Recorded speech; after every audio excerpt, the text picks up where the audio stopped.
আমার 15 দিনের স্যালারিটা কাটা হয়েছে কেন?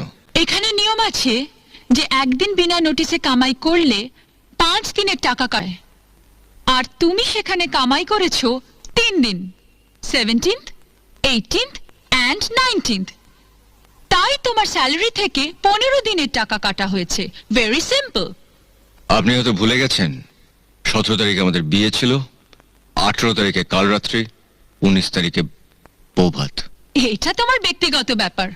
কোম্পানির ম্যানেজিং ডিরেক্টর হিসেবে তো আমি তোমার জন্য কিছুই করতে পারবো না, কিন্তু তোমার স্ত্রী হিসেবে আমি অনেক কিছু করতে পারি। এখানে তোমার প্রয়োজনের অতিরিক্ত অনেক টাকা আছে, তোমার যত খুশি তুমি নিয়ে নাও। থ্যাংক ইউ মিসেস মুখার্জি, কিন্তু আমি এমন স্বামী নই যে স্ত্রীর পয়সায় খাবো। বরং আপনি আমার যে টাকাটা, মানে 15 দিনের টাকাটা কেটেছেন,